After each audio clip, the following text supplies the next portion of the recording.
साठी आले नेमकं काय कारण होतं? काय आहे की मागच्या 2 वर्ष झालेले आहे की आदर्शचे जे सगळे ठेवीदार आहे त्यांच्यासोबत कोणीही उभे राहायला तयार नाही होतं. त्यांची काय वेदना होती ते कोणीही ऐकायला तयार नाही होतं. मी त्यांच्यासोबत आलो आणि मागच्या 2 वर्षापासून हे आंदोलन आम्ही करत आहे. लोकसभेचा जेव्हा पराभव झाला होता अशाच प्रकारचे सगळे लोक आले होते सहानुभूती द्यायला आणि हे सांगायला की साहेब तुम्ही काळजी करू नका, आम्ही तुमच्यासोबत आहे. आता विधानसभेच्या निकालानंतर स्वाभाविक आहे की हे सगळे लोकांनी माझ्यासाठी खूप मेहनत केली होती, काम केलं होतं आणि स्वाभाविक आहे तेही थोडेसे हे झालेले आहेत अपसेट. म्हणून हे सगळे आले होते हे सांगायला की साहेब आम्ही तुमच्यासोबत आहे. आणि मीही त्यांना हे सांगू इच्छितो की मी त्यांना शब्द दिलं होतं पहिल्याच दिवशी की मी आमदार असो नसो, खासदार असो नसो, पण हे गोरगरीब लोकांचे जे पैसे ज्यांनी खाल्लेले आहे ते आज जेलमध्ये आहे आणि माझा एकच उद्देश आहे की त्यांचे सर्वांचे एक एक पैसा जे आहे ते परत कशा मिळवता येतील. त्याच्यामध्ये आपल्याला काही यश मिळालेलं आहे. खूप सारे लोकांचे जे छोटे ठेवीदार होते त्यांचे पैसे मिळालेले आहे, परत मिळालेले आहे. आता जे मोठे ठेवीदार आहेत त्यांच्यासाठी ही जे प्रॉपर्टीजचं ऑक्शन करायचं आहे निवडणुकीमुळे मी जास्त त्याच्यामध्ये काही लक्ष देऊ शकलं नाही होतं. पण आता आमदारकी राहिली नाही आहे तर त्यांच्यासाठी खूप जोमाने काम करेल.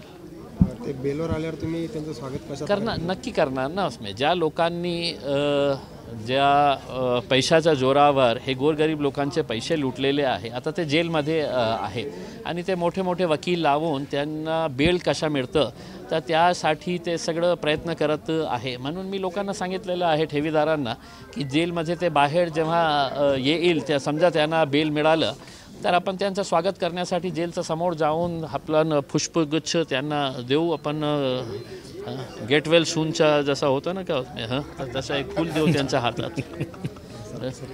राजकीय तुम्ही जी पूर्व विधानसभेत मतमोजणीवर व्हिडिओ दाखवून तक्रार केली होती त्यावर आता पुढच्या येत्या 4 दिवसात सुनावणी पार पडणार आहे, कसं वाटतं? काय आहे की मी काही लेखीमध्ये जास्त काही दिलं नाही. सगळं पुरावा जे आहे ना तर व्हिडिओ एव्हिडन्स आहे.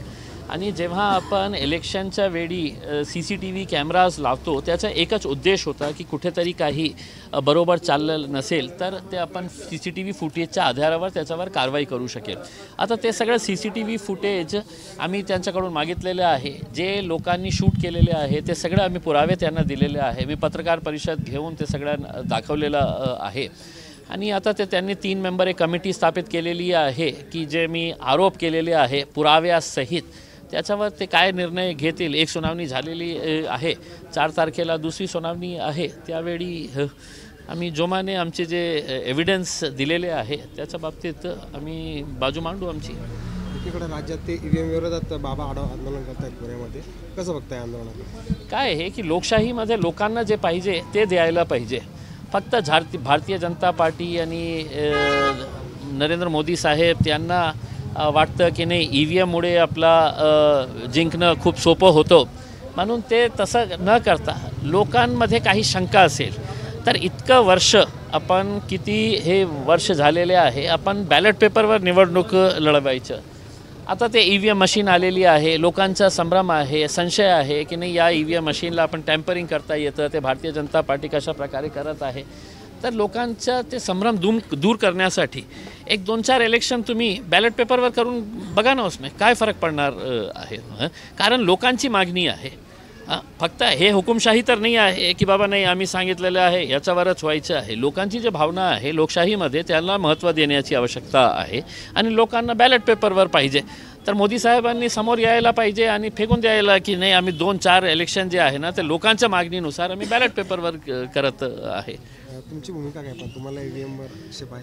नाही, लोकांची जी भावना आहे ते माझीच भावना आहे. म्हणजे या विधानसभेच्या इलेक्शनचा निकाल तुम्ही बघितल्यानंतर तुम्हाला कळेल की किती वेळा लोकांनी तो रिकाउंटिंग केलेली आहे. आता जे 5% VVPATचं हे करायचं आहे, मोजणी करायची आहे त्याच्यासाठी किती उमेदवारांनी, म्हणजे याचा अर्थ हे होतो की काहीतरी झोल झालेला आहे निकालामध्ये.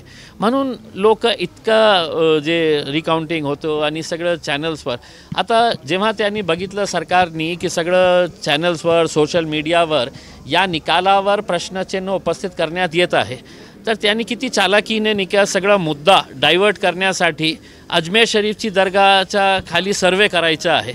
मग बघा तुम्ही कोणत्याही चॅनलवर महाराष्ट्र सरकार कशी निवडून आलेली आहे, भारतीय जनता पार्टीला इतकं मतं मिळाले कसे, आणि ते 5 वाजता किती पर्सेंटेज होता आणि रात्री 11पर्यंत किती पर्सेंटेज गेलेला आहे, हे सगळं मुद्द्याला डायव्हर्ट करण्यासाठी त्यांनी खूप चांगलं एक प्रयत्न केला की चला आपण डायव्हर्ट करू. अजमेर शरीफची खूप मोठी दर्गा आहे, त्याचा सर्वेचा पिल्लू सोडून देऊ आपण आणि सगळं चॅनल्सवाले सोशल मीडियावर तेच चाललेलं आहे. तर हे सगळं सुनियोजित आहे, म्हणजे ते खूप टॅक्टफुली हे सगळं करतात.